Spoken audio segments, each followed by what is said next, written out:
Hello YouTube and welcome back to Psychology Every Day. Today is Sunday, which of course means Sports Psychology Sunday. And I wanted to talk to you about, I wanted to clarify more about diminishing returns and what I call the RJ result model.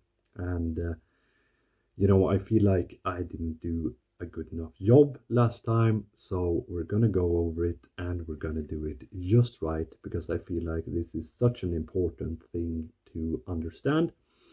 And I imagine that you saw the polling competition in the thumbnail, and I will post the video in the end of this video. But I'm gonna try to keep it brief, but informative. So here we go. Here we are looking at the results and effort chart, which shows diminishing returns.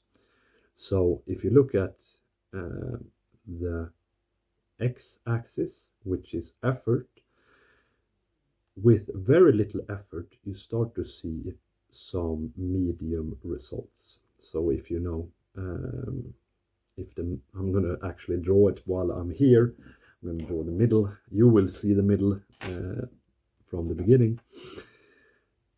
You have the blue cross at the middle of the effort line, and the green cross is at about 20%, maybe even less, 15% of the effort line. But it is higher on the result line. So it's maybe, twice as much. So we'll call it 0.3. So putting in a 1.5 out of 10 in effort gives a 3 out of 10 in results. And if you put in a 5 out of 10 in effort, you get something like, I don't know, a 0.7 in results, or perhaps 0.75. Then we look at the yellow or the orange cross, and it's about an 8, I would say, in effort. But, well, it's also about an 8 in results, which makes sense. Yeah, I like that. Which shows this diminishing return. A little goes a long way. And then, when closing in on maximum results, you need more and more effort exponentially. Of course, here on the top right, we have, 10 out of 10 effort, or 11 out of 10, I guess, to get maximum results. And this is how professional athletes, some of them do it. And, this is the tippy top of the obsessed great athletes throughout the generations. So let's go over the dirty car example. So you have a very dirty car. It's filled with rubbish, trash, and it's just a complete mess, right? If you spend, I don't know, 20 minutes cleaning it, just throwing out the trash, that's going to make a big difference. If you spend an hour, throwing out the trash and, cleaning it, vacuum it, and whatever, it's also a big difference. Not as big of a difference per time unit, but a very big difference. Now, if you want to get it completely super duper mega clean, you're gonna have to spend like 10 hours going over every little nook and cranny. And it's not gonna be a huge difference from you spending 1 hour. And then, of course, if you want to get it exhibition, competition ready, then you'll have to spend many more hours, polishing it and stuff like that. And of course, there's a big difference, but compared to the time unit spent, it's not that big.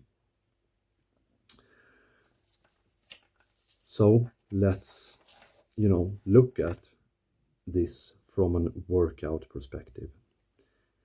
The green cross is about 2 hours of workouts per week divided into workouts. The blue, a 5 out of 10 effort, are 4 workouts. And then the yellow is 7 workouts.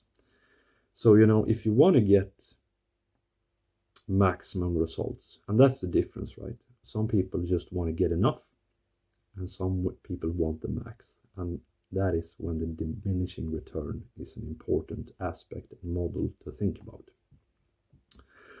Because these, Olympic gold medalists, they are not interested in some sort of, they don't care that it takes effort. They are only interested in the maximum results. So they will gladly put in maximum effort all the time. But for you, or for any normal person, if you divide up your time, you have limited amounts of time. And maybe you have something else to do than becoming the greatest of all time in basketball. Just know that you can spread out your effort and time on a lot of things, and the total result will be very good. Your total life result. About then the RA result model again.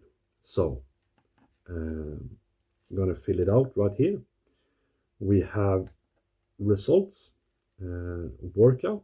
Let's say our results is a 7. Let's say our diet is a 7. And let's say our recovery is a 7.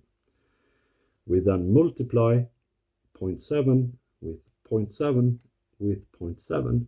And I don't know this in my head, but it's something like 0.34.8, I think.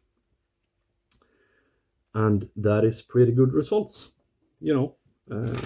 In this sort of calculator, that is good. Everything above like 0.25 is very good. The reason it goes to, all the way from 0.0 to 1.0 is to show you that you have super great potential to reach very, very, very high. But for most of us, reaching a 0.4 in the total results is amazing. That's what I aim for. I'm not, and at this point I will never be a world champion or, a Ronnie Coleman bodybuilder or whatever. I just want to be fit and jacked and quite strong. And, a 0.4 on that scale is what most people aim for. And that means that in each thing, you have to put in 5 out of 10 effort. If you go over this, if you like math, you will see that putting in a lot of effort in one thing and no effort at all in some other area will diminish and just absolutely destroy your total results. Because if any of these are 0 or 0.1, your total result will be super duper mega bad. So spread out your effort and just know that in every area, if you just put in a little bit effort. So for me, it's a diet, right? I've always had, trouble keeping a great diet. But if you can just get extra protein, it will help you a lot in the total result compared to what it could be. And then we go over the life part. And that is, you can apply this to anything. Just a medium effort in all aspects will do a huge difference. Studying, relationships, fitness, maintenance, health, happiness, etc., etc., etc. So just think about this diminishing return model and stop thinking that you have to do everything 110%, because of course that will be great results, but just know that you will get the majority of results with a medium effort, and a low effort is way, way, way better than no effort at all. So let's have a look then at the pulling competition. Please like and subscribe and have a great day, everyone. Ja, ni får ju köra om ni vill. Det blir 4 på sidan. Ja, nu är det 4-4.